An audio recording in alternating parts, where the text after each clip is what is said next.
el auge y la caída de Roma.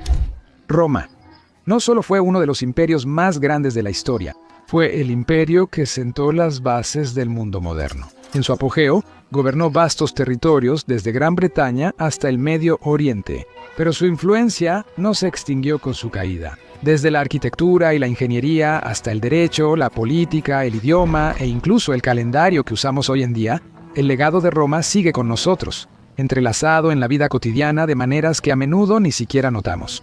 Rómulo y Remo, los legendarios gemelos. Cuando la mayoría de personas piensan en la fundación de Roma, les viene a la mente la historia de Rómulo y Remo. Es una historia llena de drama, gemelos, dioses, traición e incluso una loba. Según la leyenda, Roma se fundó el 21 de abril del año 753 a.C. Se decía que Rómulo y Remo eran descendientes de Eneas, el héroe troyano que huyó de la ciudad en llamas de Troya y finalmente se estableció en Italia. Su abuelo, el rey Numitor de Alba Longa, fue derrocado por su hermano Amulio. Para evitar cualquier heredero, Amulio obligó a la hija de Numitor, Rea Silvia, a convertirse en una virgen vestal, lo que significaba que había jurado un voto de castidad. Pero Marte, el dios de la guerra, se enamoró de ella y acabó dando a luz a los gemelos Rómulo y Remo. Amulio ordenó que los bebés fueran arrojados al río Tíber para que se ahogaran, pero el destino tenía otros planes para ellos. Una loba los amamantó, y luego un pastor los crió como si fueran hijos suyos. Cuando los hermanos crecieron, derrocaron a Amulio y devolvieron el trono a su abuelo. Luego, en el lugar donde la loba los había salvado, fundaron una ciudad. El nacimiento de Roma fue seguido rápidamente por una tragedia. Después de una pelea, Rómulo mató a su hermano. Luego, se convirtió en el primer rey de la ciudad recién fundada, llamada Roma en su honor. Para el siglo III a.C., esta historia ya era común en la cultura romana. De hecho, monedas del 269 a.C. ya mostraban a la loba y los gemelos. Esta historia era popular, sí, pero solo una entre muchos otros mitos. Mitos sobre los orígenes de Roma.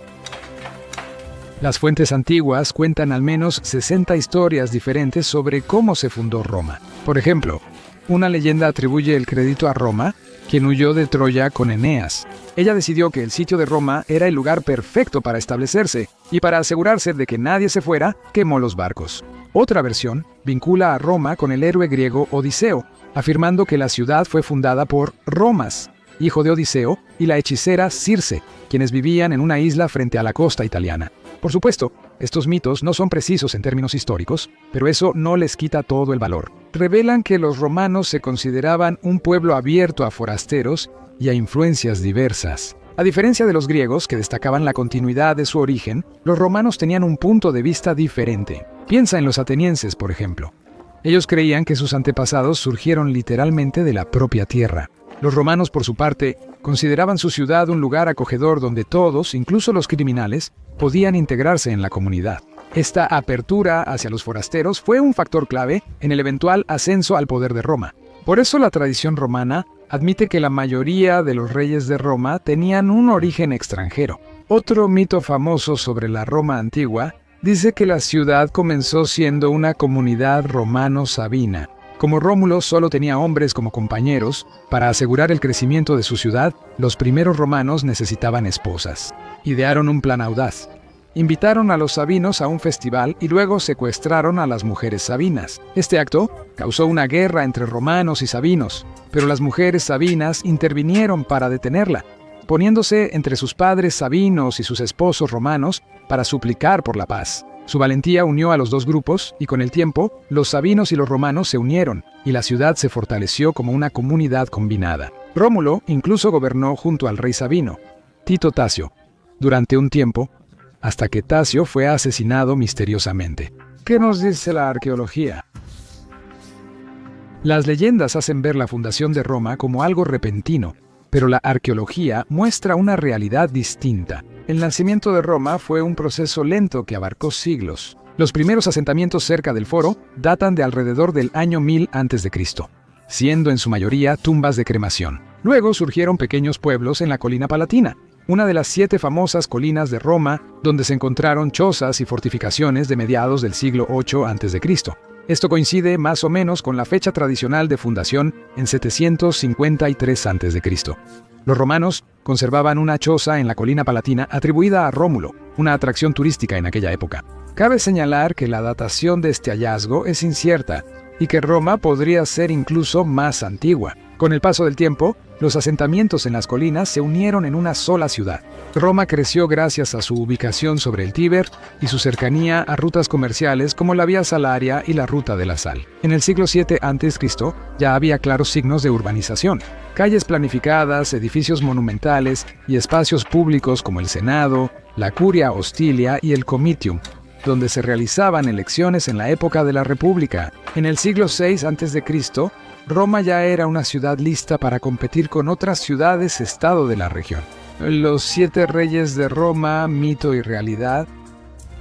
La tradición romana atribuye el desarrollo temprano de Roma a los legendarios 7 reyes. El primero, Rómulo, supuestamente creó el Senado y dividió la sociedad romana en patricios y plebeyos, la clase privilegiada y el pueblo común. Su sucesor, Numa Pompilio, fue recordado como el fundador de la religión romana. También creó el calendario romano, que forma la base del calendario que todavía usamos hoy en día. Tulo Hostilio expandió el territorio romano mediante la conquista, mientras que Anco Marcio fundó el puerto de la ciudad Ostia, abriendo Roma al comercio y al mar. Los últimos 3 reyes, Tarquinio Prisco, Tarquinio el Viejo, Servio Tulio y Tarquinio el Soberbio, eran de origen etrusco, y la tradición les atribuye la construcción de numerosos edificios importantes en la Roma antigua.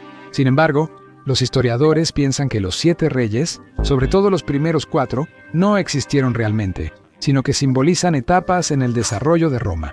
Es improbable que solo gobernasen 7 reyes a lo largo de 250 años. En cambio, estas figuras ayudaron a que los romanos pudieran explicar las instituciones y la historia de su ciudad.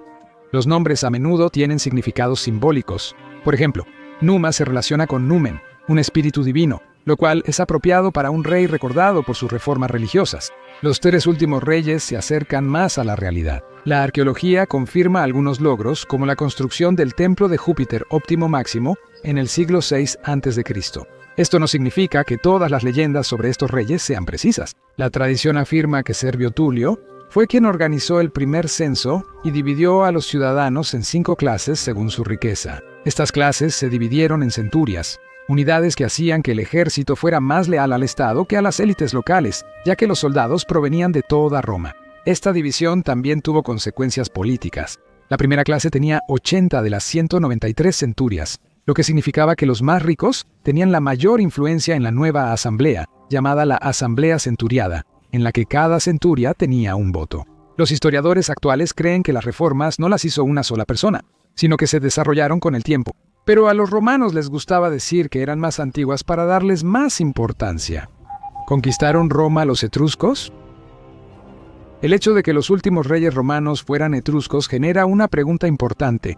¿Conquistaron Roma los etruscos? Los etruscos habitaban entre los ríos Arno y Tíber, y eran la civilización más poderosa de Italia en aquel entonces. Las fuentes romanas no mencionan una conquista, pero algunos historiadores posteriores sugirieron que los romanos eran demasiado orgullosos para admitir que alguna vez fueron gobernados por los etruscos. La antigua Italia fue un crisol de culturas. Etruscos, griegos y latinos se influenciaron unos a otros profundamente. Es difícil saber qué adoptó Roma de los otros, ya que las personas viajaban entre ciudades y compartían ideas y costumbres. Por ejemplo, Tarquino el Viejo sabía que las élites locales en su ciudad etrusca natal no lo aceptarían, ya que su padre era griego. Por eso decidió probar suerte en Roma, que era más abierta a los extranjeros. No obtuvo el trono porque los etruscos conquistaron Roma, fue todo lo contrario. La influencia etrusca que ya estaba presente en Roma le dio esta oportunidad. Roma, a finales del siglo VI a.C.